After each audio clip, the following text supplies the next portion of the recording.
Hi നമസ്കാരം. അപ്പോൾ ഇന്ന് രാവിലെ ഉണ്ടല്ലോ ദോശമാവൊന്നും ഇരിപ്പില്ലായിരുന്നു.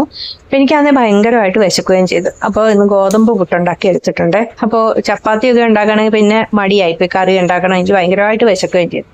അപ്പോൾ ഗോതമ്പ് പുട്ട് ഉണ്ടാക്കാനായിട്ട് ഗോതമ്പ് പൊടി ഒന്ന് വറുത്തെടുക്കണം. അതാണ് അതിൻ്റെ അകത്തെ പ്രത്യേകത. നല്ല മണം വരുന്നവരെ ഒന്ന് മൂപ്പിച്ചെടുക്കണം, കരിഞ്ഞൊന്നും പോരുത്. അപ്പോൾ ഇതുപോലെ നല്ല ആവി വരുന്ന സമയമാകുമ്പോൾ നല്ലൊരു മണം വരുന്നുണ്ട്. ഇനി നമുക്കിത് തീയൊക്കെ ഓഫ് ചെയ്യാം.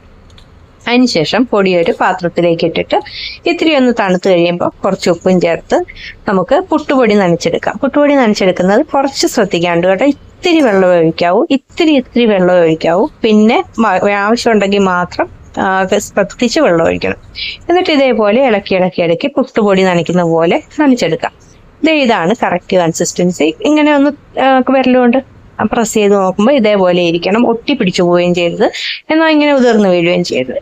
എന്നിട്ട് നമ്മൾ ഇതുപോലെ പുട്ടുപാത്രത്തിലേക്ക് പിന്നെ തേങ്ങാപ്പീര നിറച്ചിട്ട്, അതായത് പുട്ടുകുറ്റിയാണെങ്കിലും ഇത് പാത്രമാണെങ്കിലും തേങ്ങാപ്പീര നിറച്ചിട്ട് പുട്ട് പോലെ പുഴുങ്ങിയെടുക്കാം.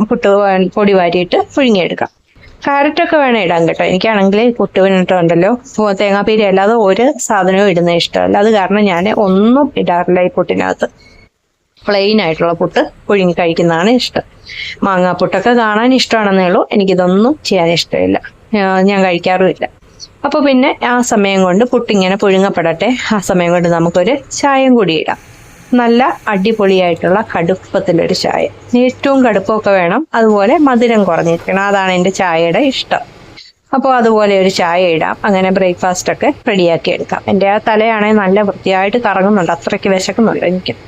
അപ്പോൾ ഒരു 10 മിനിറ്റ് കൊണ്ട് നമ്മുടെ ഗോതമ്പ് പുട്ട് ചായ ഒക്കെ റെഡി ആയിട്ടുണ്ട്. പുട്ടിന് ആവിയൊക്കെ വന്നിട്ടുണ്ട്. ഇനി നമുക്കത് പാത്രത്തിലേക്ക് മാറ്റാം.